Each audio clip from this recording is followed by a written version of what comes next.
Toyota, Toyota, Toyota. Kyle Busch, Matt Kenseth, and Clint Bowyer. 1, 2, 3 for the Coke 400. They're fast, nice and fast. The thing is, will they last? Remember Kyle and Matt both blew up engines in the Daytona 500. For the 400, Toyota came back with more horsepower. Toyotas did okay at Talladega. Kyle says he's not worried about the engines. Me, I am worried about the engines. Mike Mullen from MikeMullen.net at Daytona International Speedway. It's a Toyota day. The guy starting fourth is Casey Kane, the fastest Chevrolet, and Casey and Kyle, they've had a little thing going on. We asked Kyle if he was worried that Casey might decide that this is a good place to make amends, so to speak. He didn't like the question. He says, Casey's bigger than that. I don't know.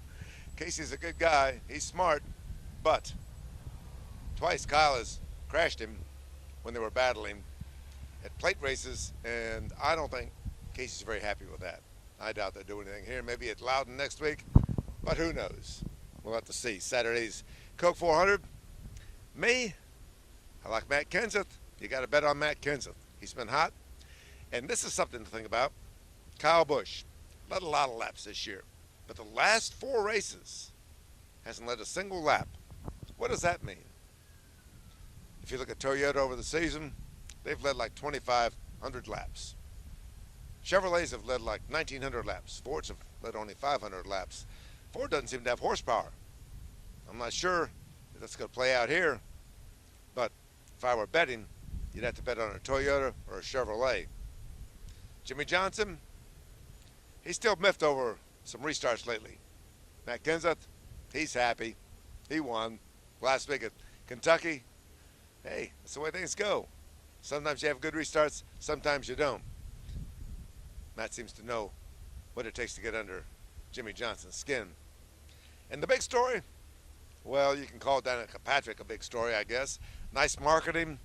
In fact, over the last 4 or 5 weeks, there hasn't been much to talk about in NASCAR racing because nothing's really happened, except Danica, and people complaining about Danica doesn't race. She drives fast. She's a good marketing gimmick. She's pretty. She's a girl in a guy's world. But can you race? Is she racing? Is she going to be more aggressive? I want to see that. I don't know if that's going to be good or not. Being aggressive at Daytona sometimes doesn't work out that well. The other big story, those roof flaps. Okay, NASCAR caught 31 teams, 16 on the Cup side, 15 on the nationwide side, with trick roof flaps. The cover story I'm hearing is that it was lightweight. They drilled holes in the spacers, whatever those things are, little tiny bolts, to reduce the weight up high. I'm not buying that for a minute. I'm thinking it's aerodynamics. The guys I talked to, drivers and engineers and crew chiefs, said the deal was the roof flap on the roof goes up a little bit, hides the rear spoiler from the air, makes you go faster. If so, well, apparently some people have been doing it for quite a while. 31 people caught with the same problem. I think NASCAR missed it a couple of times. And I know NASCAR is irritated, thinking they're going to get out a big stick and do some beating on Tuesday when the penalties come out. And I'm thinking there are going to be some good penalties. You don't mess with safety ideas. Even if people insist that what was done didn't affect the safety of the cars, I don't think NASCAR is going to buy that. You snookered them on this whole deal, 31 guys did, for how long?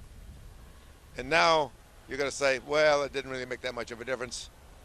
People I talk to in NASCAR say, no, we're not going to buy that. We'll see on Tuesday. 25-point penalties? I'm thinking that's the way it's going to go. Of course, the deal is in points. Who cares? Maybe you make the chase, maybe you don't. Everybody's battling to make the chase because that's a good bargaining point when you come up to a sponsorship negotiation, and a lot of guys are doing that this month.